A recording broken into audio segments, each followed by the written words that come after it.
Zato želimo vsi v vikariatu, da bi vsem nam, vsem vam in našim domačim, vsem našim voditeljem in najbolj preprostim ženam in delavcem vse, kar počnemo, vse, kar doživljamo, prineslo srečo, radost in blagoslov in da bi predhodno imeli tako razpoloženje. Zato to poslanico izročam najprej vam, gospa ministrica, potem bomo šli pa po vrsti. Vas kar povabim, da pristopite, pridete bliže, vem, da kdo zgleda, da navaden duhovnik kliče ministrico gor. Vse sporočilo za vas in za vaše. Najlepša hvala. Prosim, gospod načelnik. Jaz to dobim. Ne bom ponavljal. Za vas, za vašo družino in za vse vaše podrejene. Imate kar nekaj. Vseh imate vi tudi danes tukaj 40 let, gotovo krize ni, čestitam za dobro voljo. Tu je naš dom, tu smo doma in tu nas ziblje val morja. Na vse smeri gredo poti v svetlobi Božje milosti. Na vse smeri gredo poti v svetlobi Božje milosti. Tu je naš dom, tu smo doma. Ministrica, vas povabim za mikrofon, da nagovorite zbrano občestvo. Preden za vami damo besedo našim pevkam iz sosednje hiše skoraj. Najlepša hvala, spoštovani dr. Klut. Najlepša hvala predvsem zato, ker ste spet organizirali in pripravili tako lepo božičnico. Hvala vsem pripadnikom in pripadnicam vikariata, ki ste danes z nami. Nekateri so na misijah in že opravljajo svoje duhovno delo. Hvala pa tudi tistim pomožnim pripadnikom, ki so okrepili in pripadnicam, ki so okrepili vaše vrste za današnji nastop oziroma za nastope, ki so posvečeni božiču letošnjega leta.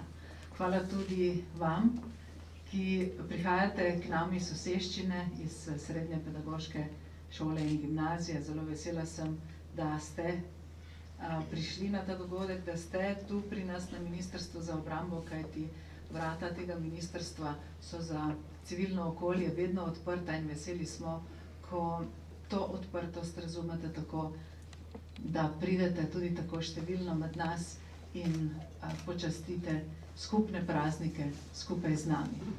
Spoštovane gospe in gospodje, dragi sodelavci, jaz bi želela svoj nagovor danes na začetku usmeriti na dve pomembni točki, ki sta povezani z dvema pomembnima gostoma v naši sredi. In sicer z nami je spoštovani gospod pomožni škof Jamnik in z nami je gospod Stane Kerin. Oba svetovljana, oba človeka, ki jih zelo dobro poznamo v slovenski javnosti, ampak zakaj je tako zelo pomembno in zakaj sem vesela, da sta danes prav vidva tukaj z nami.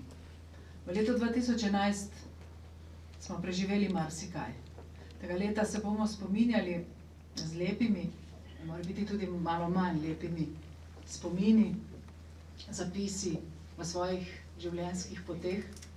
In želeli si bomo, da bi nekaj od tega, kar smo doživeli, ostalo tudi za prihodnje leta.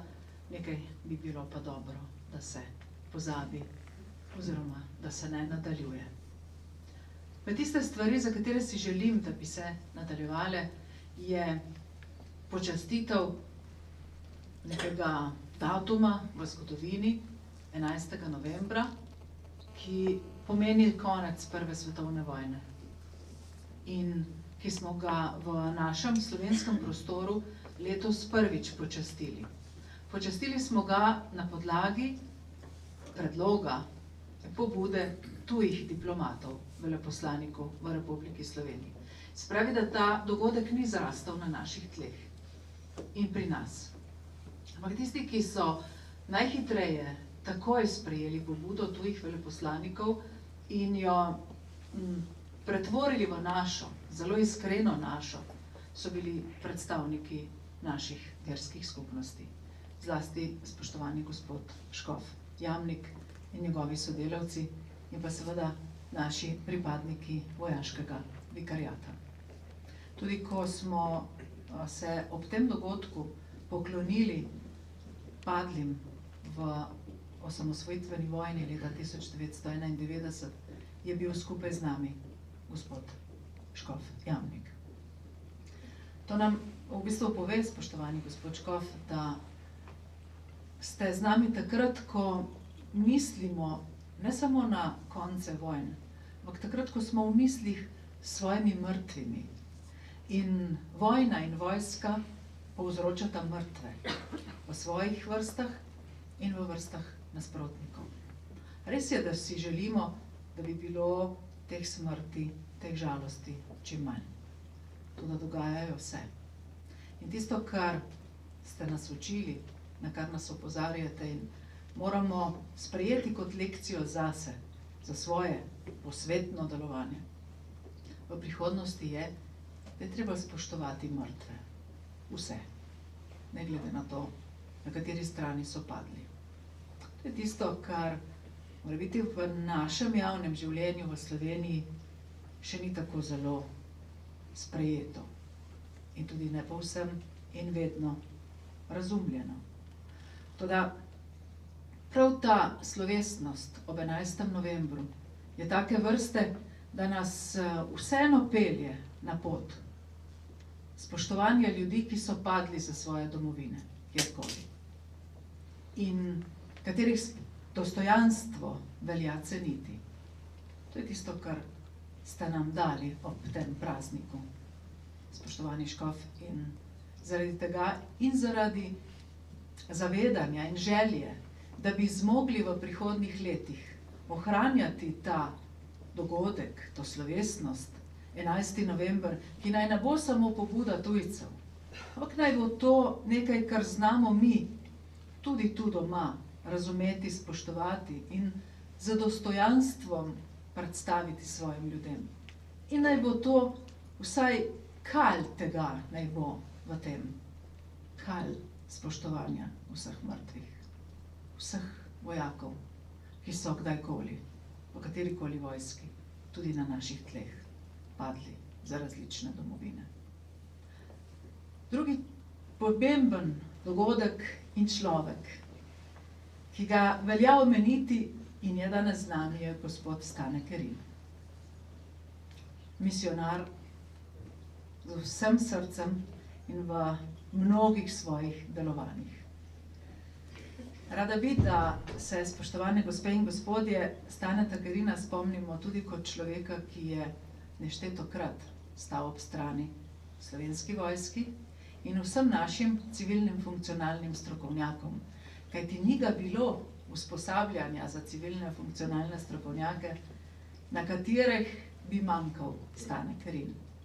Kajti Stane Kerin je bil človek, ki nas je učil, dobesedno od začetka nas je učil, kako je treba nas, kako moramo mi civilisti en drobec svojega srca dajati za dobro drugih. In kako je z temi majhnimi drobci, z majhnimi prispevki mogoče narediti veliko lepega ljudem, ki trpijo in potrebujejo našo pomoč. Stane Kerin je torej učil naše civilne funkcionalne strokovnjake o tem, kako je on sam humanitarno deloval na različnih koncih sveta. Povedal nam je tudi in pokazal, kako je treba razumeti ljudi drugačnih kultur iz drugih delov sveta. Če bi ne bilo Staneta Kerina, bi tudi ne bilo Toma Križnarja in naše zavesti o ljudstvu Nube v Afriki. Če bi ne bilo Staneta Kerina, bi tudi mi, ko smo pošiljali naše vojake v Čad na operacijo, vedeli in znali bistveno manj, kot smo, ko jih je bilo treba poslati v povsem neznan svet. Zato, spoštovani kolega in gospod Stane Kerin, naj bo danes priložnost, ko se vam javno predvsem zahvalim za vse vaše skromno in tiho delo. Nikoli ga nismo postavljali na velik zvon, nikoli nismo o njem veliko govorili, ampak vedeli pa smo, da ste vi z nami. In da tudi takrat, ko ni vas, so pa vaši sodelavci, so misionarji, ki ste jih vi poznali in so nam v Čadu in še marsikje druge znali priskočiti na pomoč. Torej, velika hvala.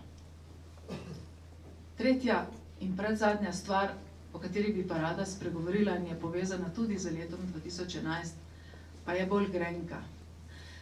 Povezana pa je z dejstvom, da, kot je rekel dr. Plut, imamo priložnost že 10 let v praksi videti in čutiti, kako deluje naš vojaški vikariat, ki skrbi tako za pripadnike in pripadnice Slovenske vojske, za njihove družine in tudi za pripadnike upravnega dela Ministrstva za obrambo.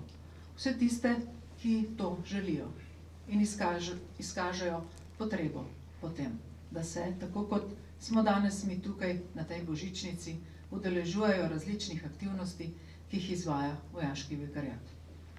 Po 10 letih operativnega dela vojaškega vikariata se je v letu 2011 prvič zgodilo, da se je obstoj in delovanje tega vikariata prvič postavil pod vprašaj.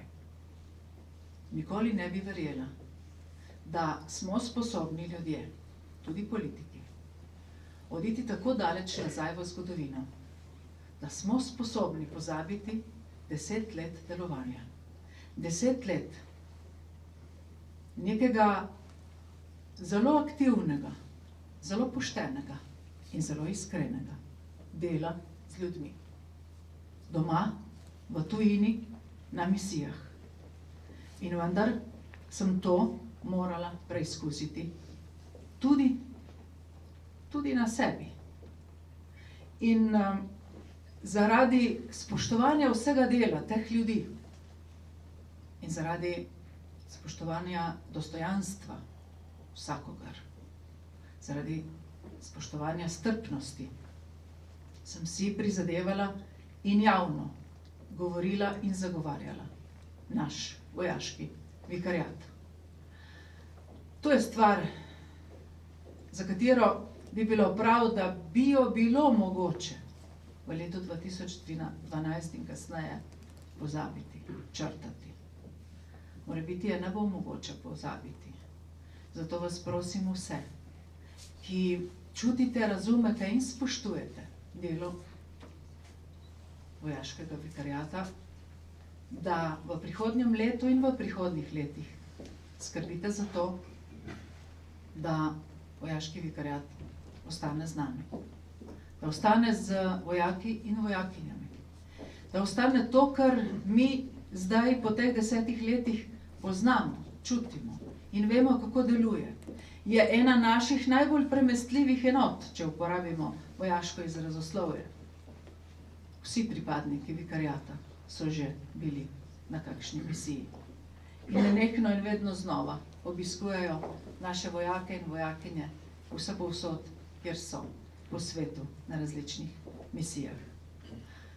Za zaključek pa, gospe in gospodje, mi dovolite, da poskušam svoje razumevanje dela tako našega vojaškega vikariata, kot tudi vas, spoštovana duhovnika, da to vaše delo poskušam na en poseben način primerjati s tistim, kar delamo tudi politiki.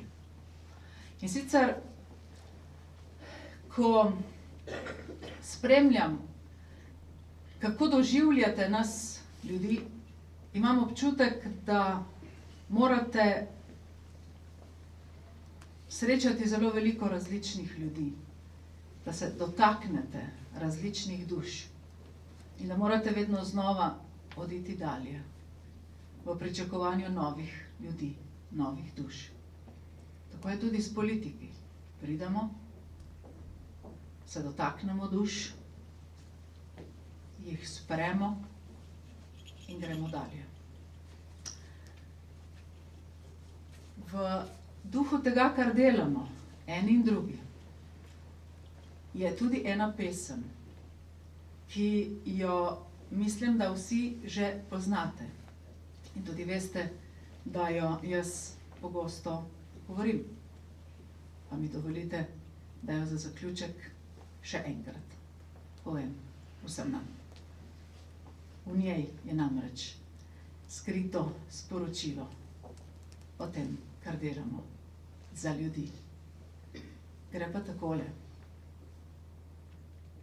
Odšla sva spet, vsak svoji samoti nasproti.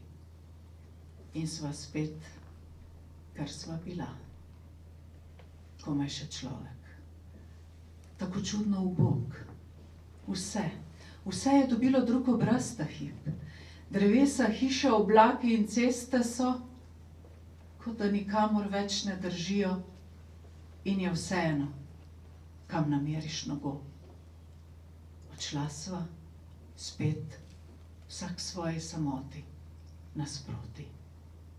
Reci, kolikokrat bo še treba oditi in za vselej pustiti ob poti drobec srca?